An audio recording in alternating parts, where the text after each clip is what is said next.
जय श्री राधे कृष्ण। दोस्तों श्री कृष्ण ने पक्षीराज गरुड़ को बताया कि महाकुंभ 2025 में होगा महाप्रलय, सभी भक्तगण सावधान हो जाएं।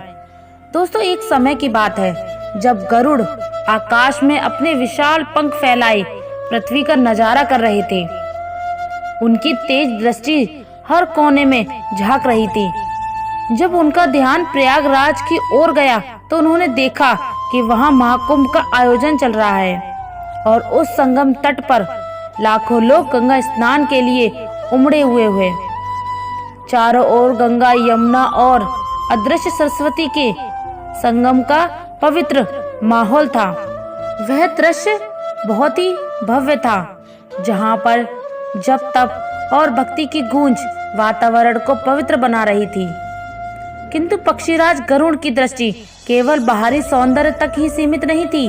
उनकी तीक्ष्ण आंखों से उस भीड़ के अंदर छुपी हर मनुष्य की भावनाओं और कर्मों को भी परखा, जिसे देख उनका हृदय विचलित हो गया। दोस्तों गरुड़ जी ने महाकुंभ की भीड़ में अनेकों विभिन्न प्रकार के लोगों को देखा, जिनके चेहरे पर आस्था और मुक्ति की उम्मीद तो थी, लेकिन उनके कर्मों की छाया भी स्पष्ट दिखाई दे रही थी। उन्होंने उन महिलाओं को भी देखा जिन्होंने अपने परिवार के प्रति अपने कर्तव्यों को त्याग कर अपने पति के अलावा पराये पुरुषों से अवैध संबंध बनाए थे, तथा उनके चेहरे पर एक विचित्र संयम और आशा थी, मानो गंगा के पवित्र जल में स्नान करते ही उनके जीवन के सारे दोष धुल जाएंगे। वहीं कुछ वृद्ध पुरुष भी थे जो अपनी संपत्ति और स्वार्थ के लिए अपने ही परिवार को सताते रहे। वह भी उस पावन संगम पर इस उम्मीद में आए थे कि एक डुबकी उनके पापों का भार हल्का कर देगी। पक्षीराज गरुड़ ने उन धोखेबाज व्यापारियों और भ्रष्ट अधिकारियों को भी देखा, जिन्होंने अपनी लालच और अनैतिक साधनों से आजीवन गरीबों तथा लाचारों को ठगा था। उनके भी मन में यह धारणा थी कि गंगा में स्नान करके वे अपने किए गए हर अन्याय और दुष्कर्म से मुक्त हो जाएंगे। उसी भीड़ में युवा वर्ग भी था, जिन्होंने नए जमाने और कलयुग के चलते अपनी नैतिकता और मर्यादा को भुला दिया था। वे अपने दुष्कर्म और दिशाहीन जीवन को सही दिशा देने की वजह गंगा के जल में समाधान खोज रहे थे।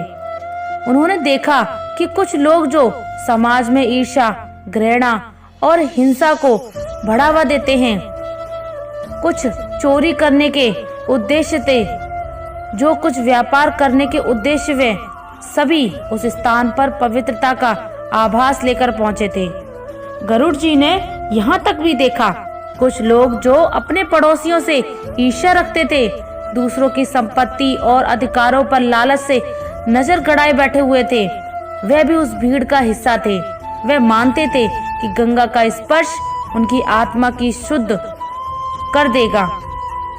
उन सभी चेहरों पर पवित्रता पाने की आकांक्षा तो थी, लेकिन गरुड़ को उनके हृदय में सच्चे प्रायश्चित और सुधार का कोई भाव नहीं दिख रहा था।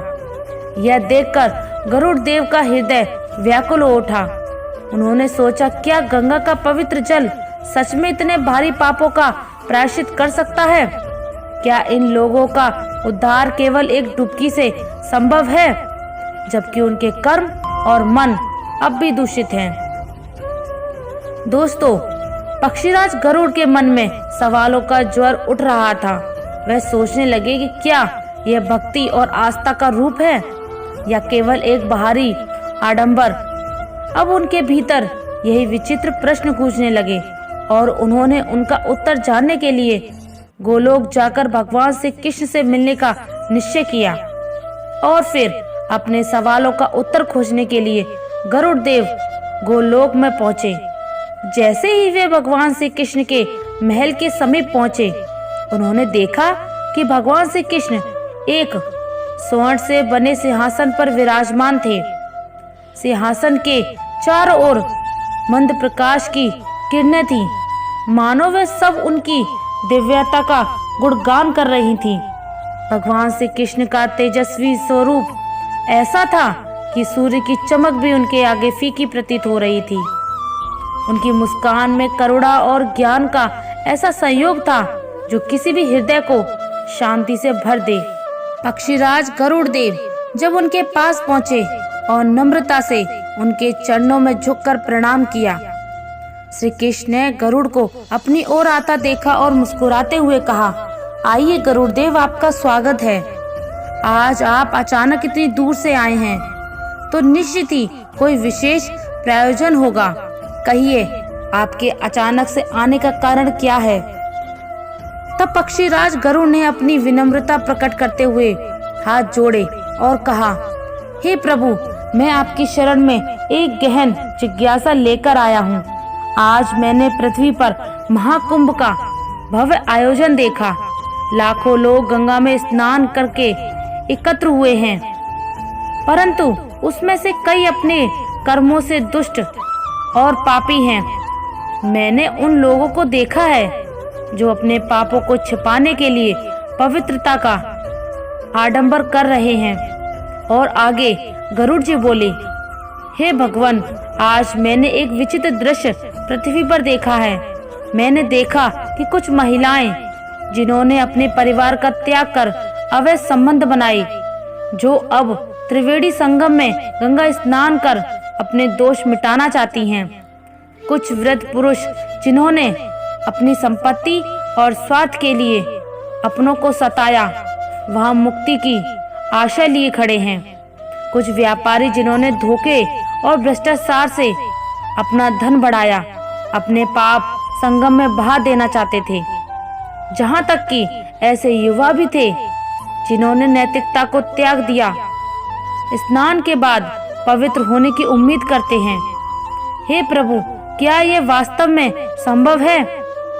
क्या केवल गंगा में स्नान से इन लोगों के पाप धुल सकते हैं जिन्होंने अनगिनत पाप कर्म किए हों?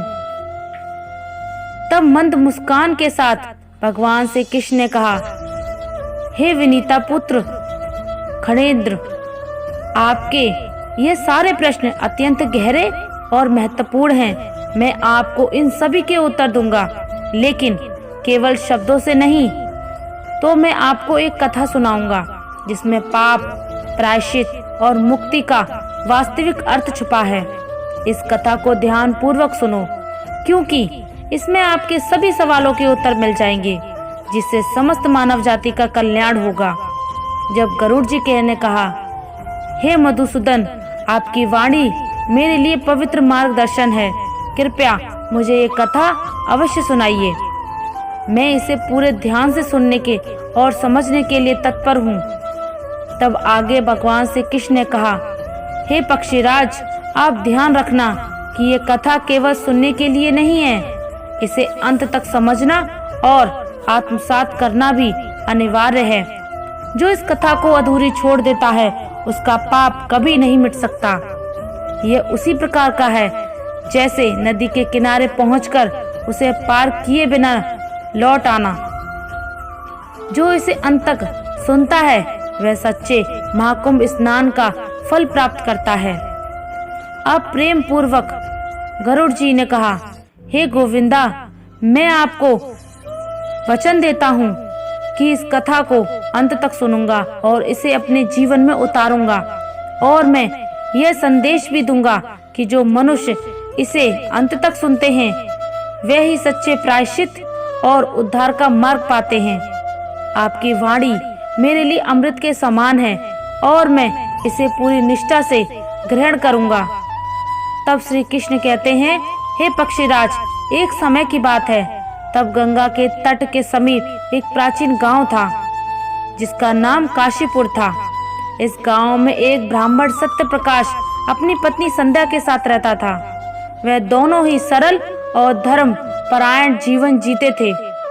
सत्य प्रकाश अपने ज्ञान और न्याय प्रियता के लिए प्रसिद्ध थे और संध्या अपनी करुणा तथा सद्गुणों के कारण पूरे प्रदेश में आदर की पात्र थी। वह मानो साक्षात भगवान राम माता सीता का जोड़ा हो। तभी महाकुंभ के समय पर गांव में हलचल मच गई थी। सत्य प्रकाश और संध्या अपनी छोटी सी कुटिया में बैठकर महाकुंभ जाने की तैयारी कर रहे थे। तब सत्यप्रकाश ने कहा, अरे संध्या, महाकुंभ का स्नान आत्मा की शुद्धि का महान अवसर है, इसलिए हमें भी चलना चाहिए।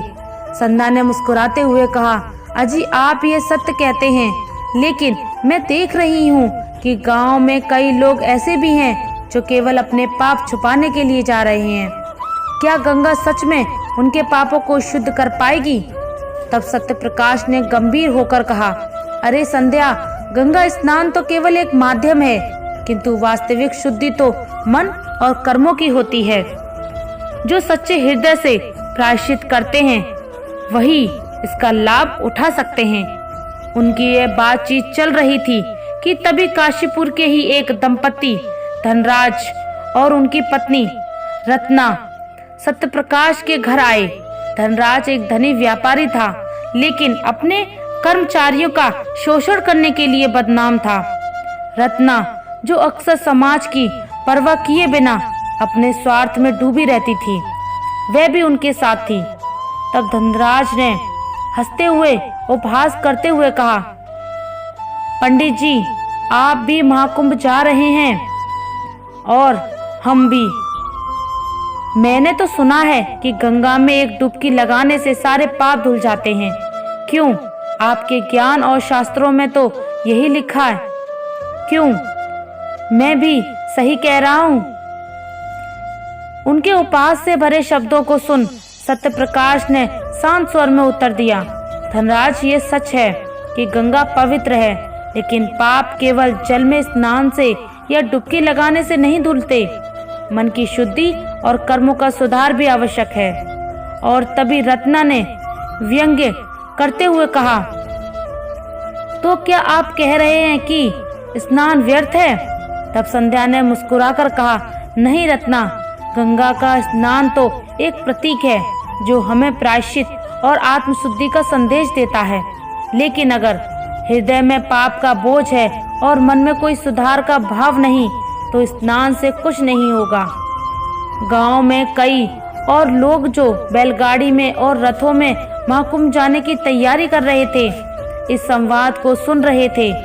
वहाँ एक युवा जोड़ा मोहन और गौरी भी खड़ा था। तभी उनके बीच अपनी उपस्थिति को संबोधित मोहन ने कहा, पंडित जी, आप जो कह रहे हैं वह सच लगता है, लेकिन मैं देख रहा हूँ कि गांव के कई लोग जो दूसरों को सताते हैं, वह भी गंगा में स्नान करने जा रहे हैं। क्या भगवान उनके पापों को माफ करेंगे? तब सत्यप्रकाश ने उत्तर दिया, भगवान न्याय प्रिय हैं, वे केवल उनके ही पाप माफ करते हैं जो सच्चे दिल से प्रायश्चित करते हैं और आगे से सही रास्ते पर चलने का संकल्प लेते हैं। वही दूसरी और सभी लोग अपने और बैलगाड़ियों में बैठकर महाकुंभ की ओर रवाना हुए। रास्ते में लोग अपने अपने अनुभव साझा कर रहे थे। कुछ लोग अपनी चिंताओं और पापों के बारे में सोच रहे थे, तो कुछ गंगा के पवित्र जल के स्पर्श के लिए उत्सुक थे।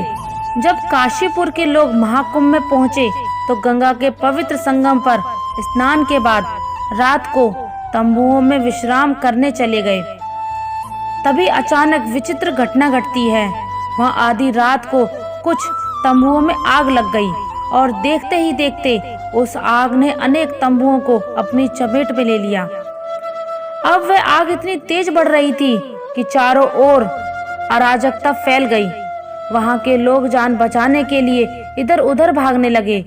महिलाओं ने अपने बच्चों को बाहों में भर लिया और बुजुर्ग जिनसे कुछ भी नहीं हो पाता था या फिर अपाहिज थे, वे बेचारे वहीं स्तंभ होकर भगवान को पुकारने लगे। तो कुछ युवाओं आगे बढ़कर आग बुझाने की कोशिश की, लेकिन वे लपेटे और भयंकर हो गए। अब चारों ओर भय और चीख पुकार मच गई, हे प्रभु, हमें बचाओ, हमारी रक्षा करो। लोग बार बार ईश्वर को पुकार रहे थे, ईश्वर अब तू ही सहारा है हमारा।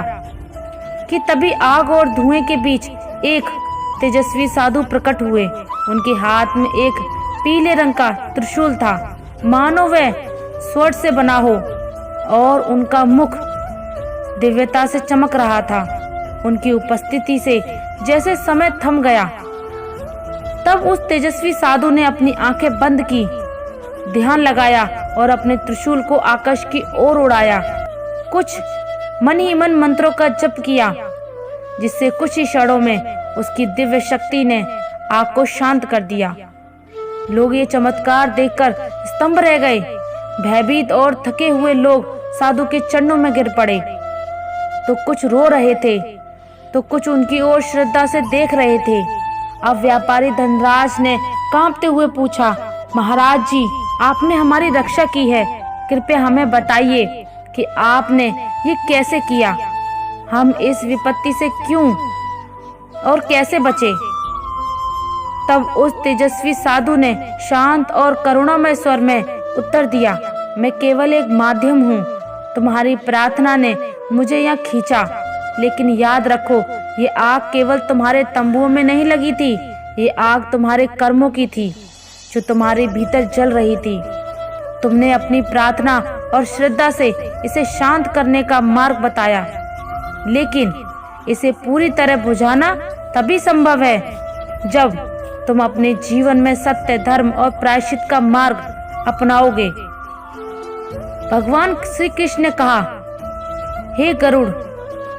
सत्य प्रकाश पंडित ने फिर पूछा, हे महात्मा, हम सभी जानते हैं कि गंगा का जल पवित्र है, लेकिन क्या केवल गंगा में स्नान करना हमारे पापों को धो सकता है? क्या इसमें हम मुक्ति पा सकते हैं? तब साधु ने सत्य प्रकाश की ओर स्नेह भरी दृष्टि से देखा और बोले, हे ब्राह्मण, ये प्रश्न हर धर्म परायण व्यक्ति के मन में उठ रहा होगा। याद रखो, गंगा में स्नान केवल एक प्रतीक है। यह तुम्हें आत्मचिंतन और प्रायश्चित का मार्ग दिखाने के लिए है, लेकिन यदि मन और आत्मा शुद्धि नहीं है तो केवल गंगा स्नान तुम्हारे पापों को नहीं धो सकता। सत्य प्रकाश ने फिर से पूछा, महात्मा, तो सच्चे प्रायश्चित का मार्ग क्या है? जो लोग अपने जीवन में बड़े से बड़े पाप करते हैं, उनके लिए मुक्ति का रास्ता क्या है? अब साधु ने गंभीर स्वर में उत्तर दिया, हे वत्स, सच्चा प्रायश्चित तब होता है जब तुम अपने पापों को स्वीकार करो और उन्हें सुधारने का दृढ़ संकल्प लो। परिवार को धोखा देना, लालच और धोखाधड़ी से धन कमाना, अनैतिक संबंध बनाकर समाज को दूषित करना और घृणा, ईर्ष्या, स्वार्थ से भरा मन, यही सबसे बड़े पाप हैं। केवल गंगा में स्नान करना इन्हें धोने के लिए पर्याप्त नहीं है, इसलिए तुम्हें अपने कर्मों को भी सुधारना होगा। अब उन साधु ने सभी को संबोधित करते हुए कहा, सुनो, गंगा का पवित्र जल तुम्हारे भीतर परिवर्तन का प्रतीक है, लेकिन यह परिवर्तन तभी होगा जब तुम इसे अपने भीतर आत्मसात करोगे।